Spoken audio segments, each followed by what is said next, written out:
I'm here to help women reset and rewild, to embrace and prioritize the pauses in order to reclaim their peace and power. I'm Dr. Michelle Paris, director of the Poppy Clinic and founder and CEO of the Wild Collective. As a disruptor, naturopathic doctor, wife, and mama, I've created a global movement and sacred space for women to rise together. Here, you'll break through limitations, romanticize your life, and unlock the magic of your divine feminine power. My life's work is rooted in community, lifting women into their most powerful, authentic selves, while empowering clinicians to elevate their practices with a transformational, community-driven model. I lead a thriving, passion-fueled business and naturopathic practice brimming with abundance, where I can guide women to invigorate their lives through sisterhood and elevate healthcare with a cutting-edge transformational approach. I've witnessed firsthand in my practice how this model sparks consistent health transformation, creates flourishing communities, and brings profitable success. You can have it all, a life filled with abundance, contagious joy, and untethered potential. So pull up a seat. It's time to pour into yourself and tap into your intuition and design a life that's wild, free, and uniquely yours. And I'm going to show you how. This is Wild Medicine. All right. Welcome back to Wild Medicine. We are your hosts. My name is Dr. Michelle Paris. And I'm Dr. Tara Rwanda. We have a really great topic planned for this week. We were away for a couple of weeks and we're back. And we're back to talk about one of our favorite subject matters, which I think we both talk quite a bit about in clinical practice because it's a super important, poorly understood aspect of dis-ease. And we wanted to shine a light of how not only do we need to understand this better, but pertaining to weight loss in particular, or weight loss resistance, what vital role inflammation plays.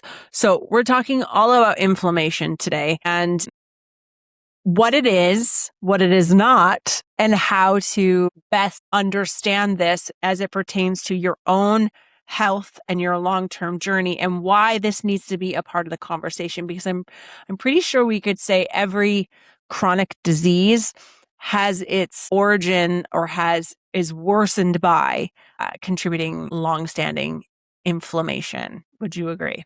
Yeah, definitely. So it's not something that we can ignore. This is definitely a subject that people need to be made aware of and need to have more intentional conversations with their healthcare providers around, because it's going to be a vital piece. And I think, some of my bias around a metabolic reset is because of the powerful way we can intervene through really clean eating, through taking, a brief unplug from life, and what that provides for us long term in terms of actually blunting the pro-inflammatory cascade that happens in the body, and the ability to be able to actually, reset a foundation of health and be able to build upon it. For myself, and I know I'm jumping ahead, but I'm going to share anyways. For myself, I am an all or nothing individual, but I think in certain ways that's helped me see the value of a reset in a very unique way. I'm not someone who can modestly make lifestyle changes because it's sometimes very difficult to discern what the benefits are when we do something that is so such an abrupt shift from how we're normally doing things.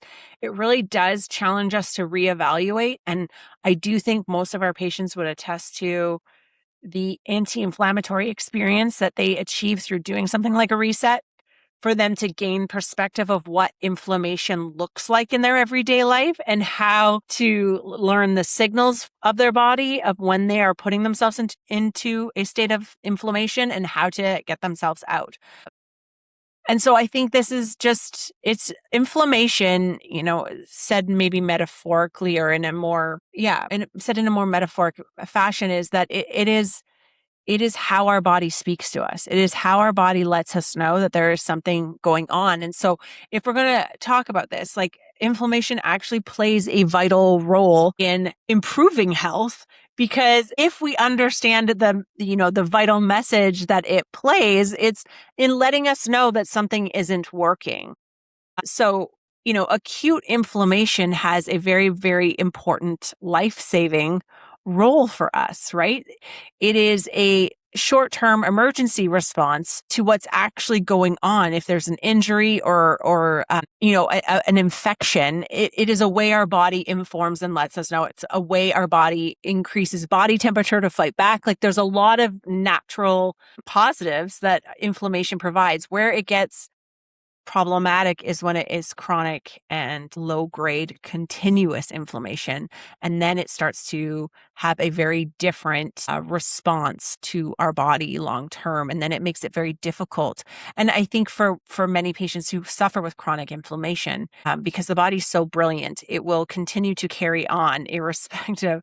Like, once the body recognizes that you're not going to necessarily make changes to the source of inflammation, your body starts to cope and adapt to that state. And so I think that's where not only is your body adapting to a long-standing trigger that is non-productive, you also start to justify and tolerate living in that state of dis-ease. And then it becomes very difficult to discern, because for many patients, by the time they come to us, they've been living in this state for so long, it's just become part of how they feel. And so they're so identified with that state of dis-ease. And I say that very intentionally. Then they don't see it as a problem. And I think because majority of the population lives this way, it also makes it difficult to discern when for many people, how we decide whether or not something is working for us. We tend to outsource by asking other people around us. And if everybody has, like, let's say joint pain in particular, or chronic headaches, or chronic gut bloating and constipation, if everyone's saying, yeah, that's just part of aging, or yeah, that I have that too, we might start to downplay the impacts that it's having on our quality of life. And this is where this is such a huge topic, because I think it's poorly understood and a major contributor to dis-ease, and definitely a contributor to weight gain. Yeah. And Michelle and I have been talking about doing this episode for a few weeks now. We're so excited about it. And I actually had a fever like a week and a bit ago. And I haven't had a fever in a long time. And I remember sitting there and I was like delirious. And I was like, wow, look at my inflammation at work. Like, it's kind of cool, right? Like, the way, like, acute inflammation is so important. It is the way that our body fights microorganisms that don't belong. And then if we think about that from a different perspective, we can think about, and that's a stress on our body, right? Like, and we mount a fever, we mount this inflammatory response in an effort to kill what is there. But then if we think about all of the stressors, the chronic life stressors that we have, our body also responds to that, right? So all of the stress that we have, people not sleeping, right? How often do we talk to patients? And I'm thinking about one in particular, and if she's listening, she will know that it's her. But how many patients sleep like 3 hours a night, right? And that is such a stressor on our body. And all of these things, right? And our body has to mount a defense, mount a response to all of these stressors that we place on it from our physical environment.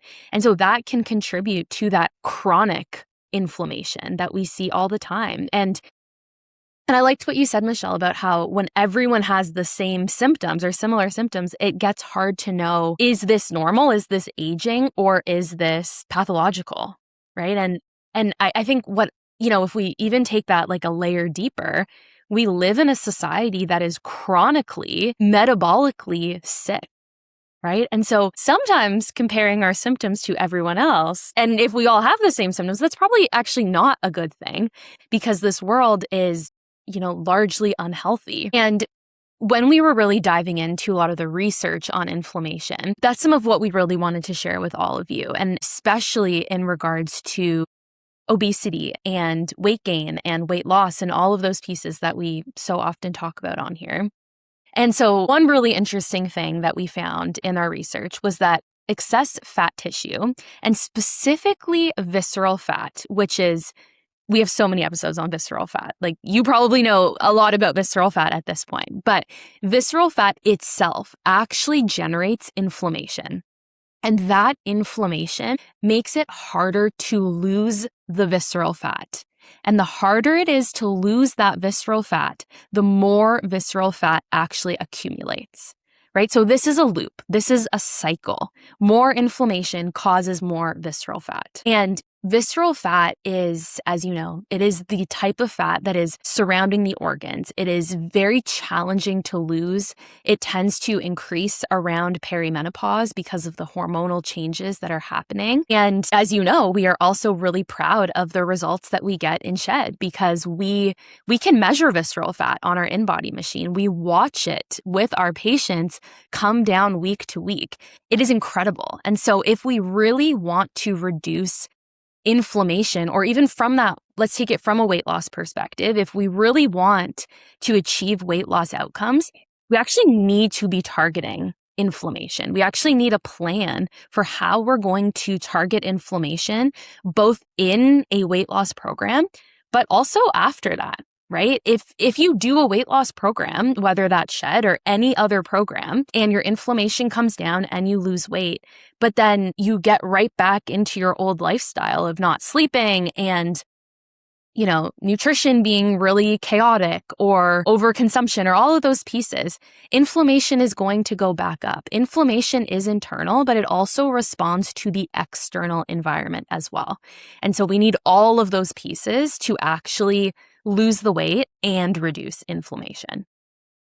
This episode is brought to you by our Shed Metabolic Reset program. Look, I know there's a lot of programs out there and it can be very overwhelming, especially when it comes to weight loss and long-term fat loss and finding the right program for you. We have an incredible metabolic reset program, one that does thorough investigative work up front, looking at blood work metrics, helping educate you, a really solid, simple plan to follow in the reset phase, as well as long-term education around how to maintain your weight loss for the long term, how to optimize your health, how to increase metabolic flexibility, and how to build your plate so that you are nourished and the strongest version of yourself. Our program includes a lot of care and support with our integrative healthcare team.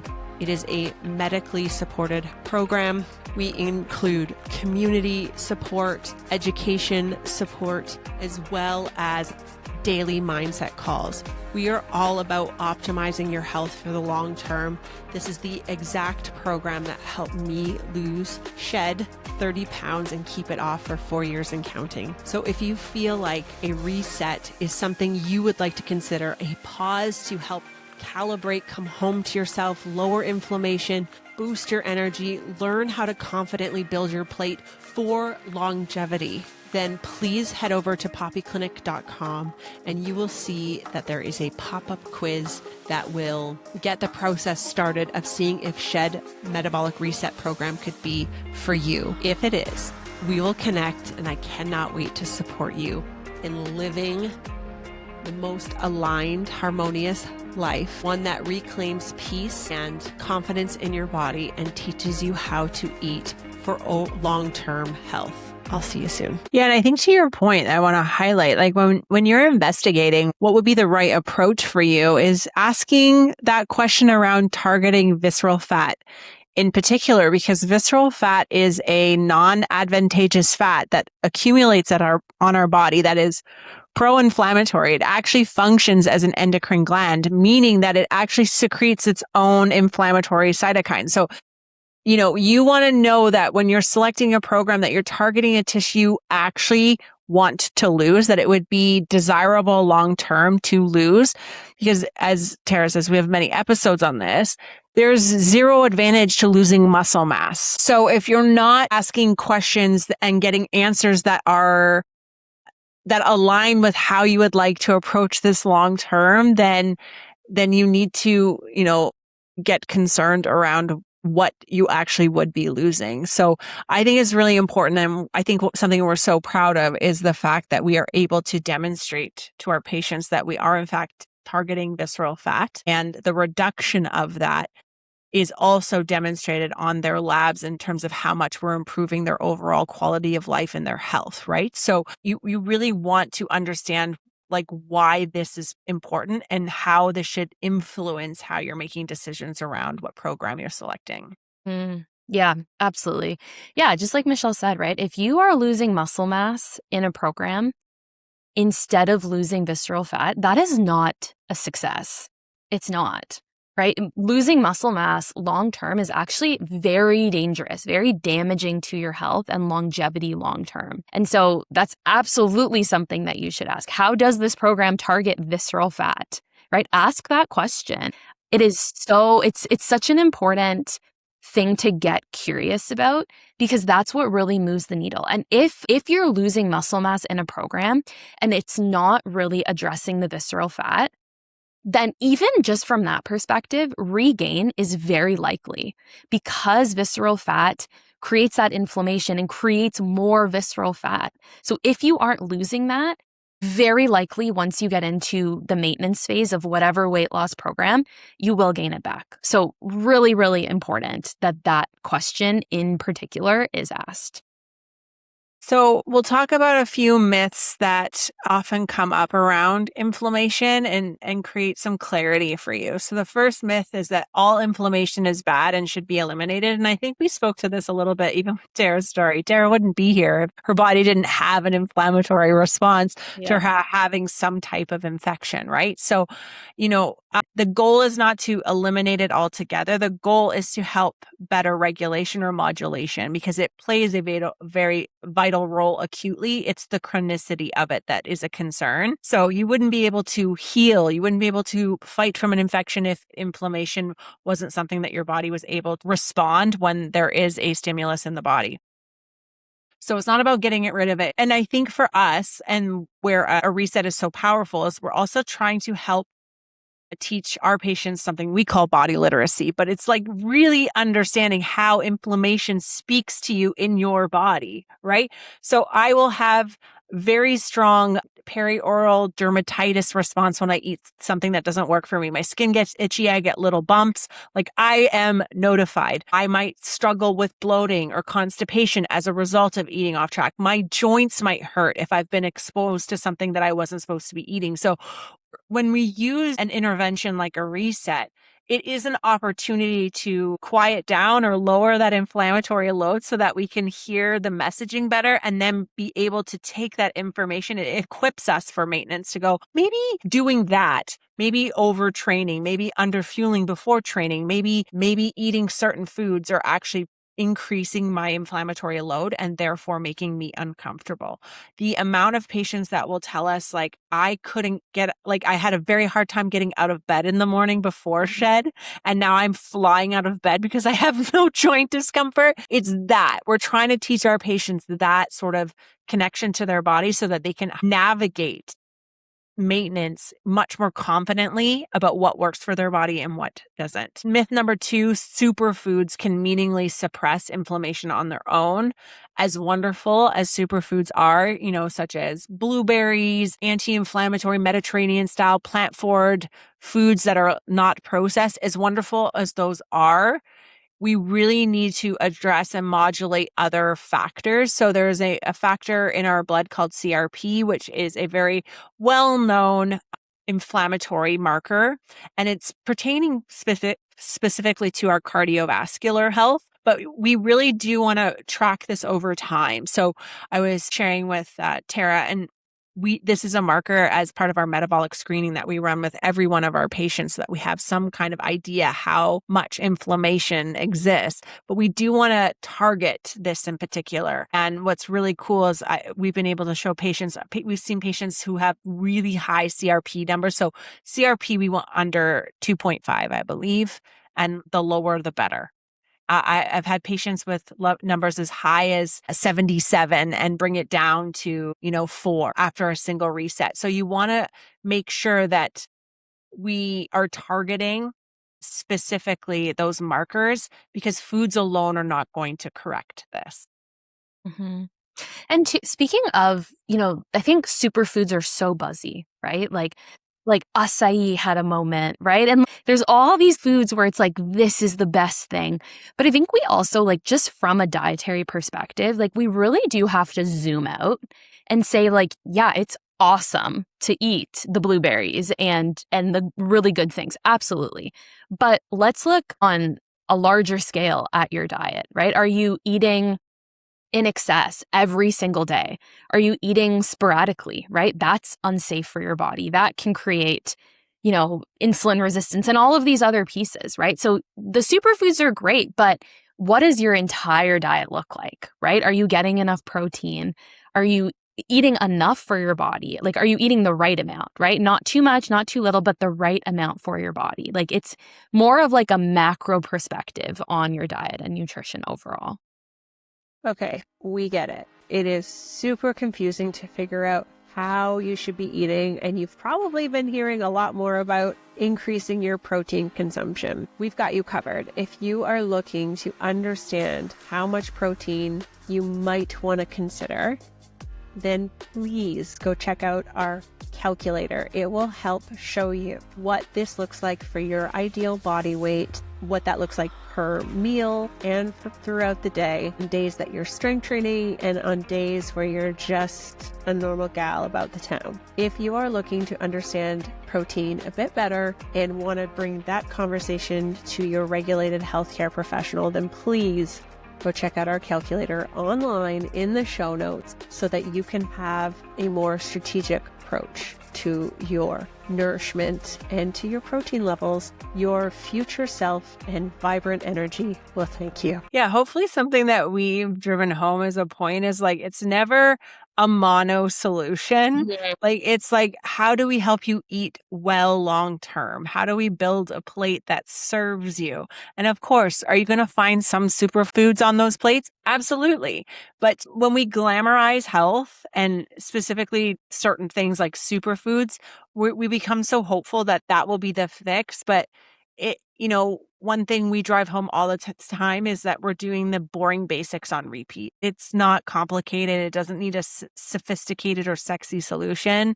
We just need to know the foundations and just be adherent to those foundations consistently. Absolutely. Yep. I had a patient recently and she asked my thoughts on biohacking. And I said, my thoughts on biohacking are that you should eat a vegetable and go to sleep. That's so good.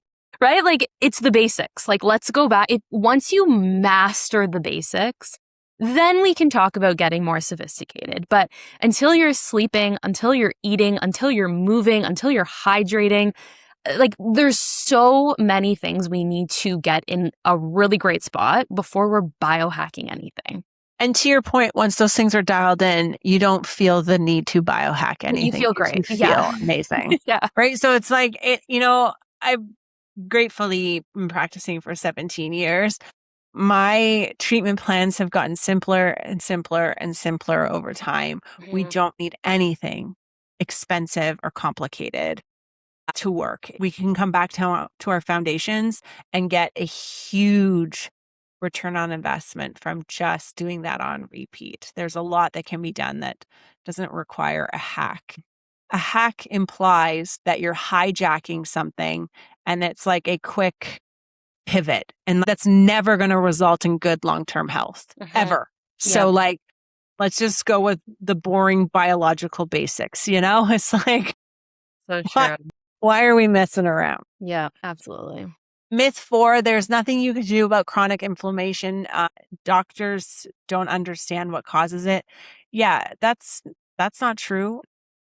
But this is where I think probably how doctors intervene or support their patients could be different, and we could all end up with the same result of living more anti-inflamed. But this is why we like a reset, is that it's a very quick, abrupt change would be the accurate term. And in that abrupt change, we're able to actually reset and see the foundation as it was actually intended and then build on that so that we can actually discern. I think this was what was so life-changing for me, is because we tolerate low-grade inflammation for a really long time, it accumulates, and then you kind of lose perspective of how you used to feel when you felt well. And for me, a reset was like this moment of like, I think I'm designed to feel like this, which is what our patients say to us all the time. Like, I feel really good. I have no pain. I recently had a patient who came in and she was like, when I started the reset, I was being treated for a shoulder injury. And when they went and checked on me, and she was in the reset, not even post reset. And when they did an ultrasound to locate the inflammation, they couldn't find it. Mm. So it's like, that's what we're talking about, is that when we can actually eliminate it, then we can start to build off a new foundation. So for us, our approach is a bit unique, whereas other clinicians might approach it a different way. We can all lower inflammation from various means, but for us, it's like, why don't we clean everything up and then see how to rebuild with confidence? And so we can absolutely help you with that. Another myth is that the anti-inflammatory diet requires expensive supplements.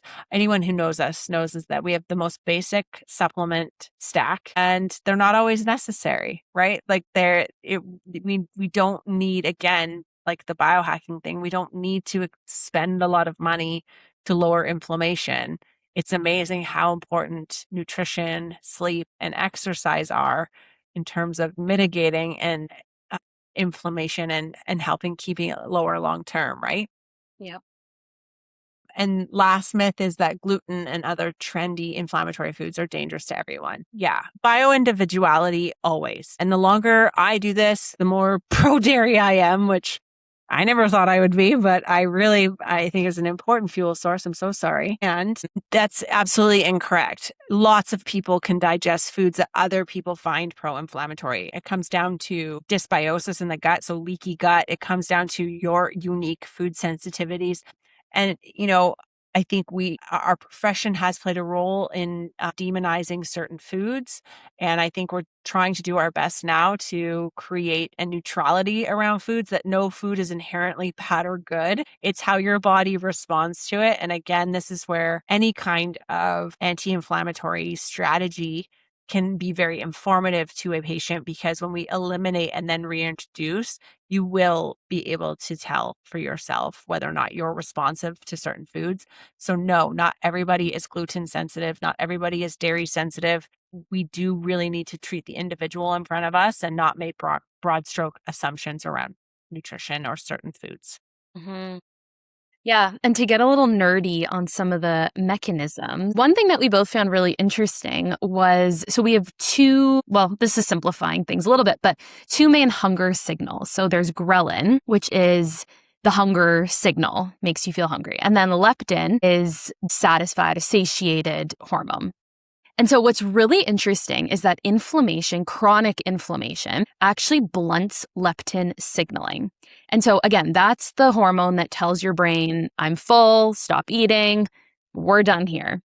But chronic inflammation blunts that response, right? So that makes appetite regulation really hard. If you never actually feel full, then you don't know when to stop. You don't know when your body's had enough. And this is, we've talked so much about intuitive eating on the podcast too, and how that is our goal for our patients, is for them to become intuitive eaters. But there's a lot in the way often. And this is a prime example of that, right? If you have chronic inflammation, then your body actually cannot tell your brain when you are done eating, when you are full. And so that makes intuitive eating literally impossible, right? Really, really challenging.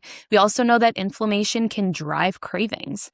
We know that it impacts insulin resistance. It causes a lot of insulin resistance. And when insulin is elevated, that causes more fat storage, especially visceral fat. So again, just loops. There are lots of loops here, and inflammation, that chronic inflammation, it really touches so many aspects of our health. We also know that there's a connection with cortisol, the stress hormone, right? And the way that visceral fat is connected to that. So, we wanted to share, without getting super nerdy about all of the mechanisms, we just really want to highlight how much inflammation plays a role in, again, just so many aspects of our health, and especially when it comes to weight gain. A lot of our patients come in and they say that they feel inflamed. They feel it in their joints. And again, that's very likely a piece of the puzzle. We run a lot of blood work. We see a lot of elevated CRP. And so we know that inflammation is a big factor for a lot of our patients. And I think understanding some of the ways that it connects to weight gain and visceral fat and all of those pieces is helpful. And I think that, hopefully it inspires you to think about how you could start to tackle that inflammation or tackle that visceral fat if weight loss is a goal for you. So, as always, we hope that you learned a lot. We hope that you're taking away some good learning and some new information, hopefully connecting some dots that maybe you didn't know were there in the first place. That's always our goal with the podcast. And as always, if you're interested in learning more about SHED, you can find some more details in the show notes. And if you have questions about it, you know how to reach us. You can send us an email, send us a message on Instagram, and we are always happy to chat with you. So, thank you for listening, and until next time, stay wild. Thank you so much for tuning in to Wild Medicine. I am so grateful to have you here, and I hope you're feeling inspired and empowered. If you enjoyed today's episode, please don't forget to subscribe and leave a 5-star rating. It helps us reach more incredible women just like you. And before you go, quick reminder, the information shared on this podcast is for educational purposes only and is not intended to diagnose or treat any medical condition. Please consult with your healthcare provider for personalized advice and care. And if you're ready to take inspired action and dive deeper into your own health journey, please visit us at poppyclinic.com. Let's rewild and reset your health together.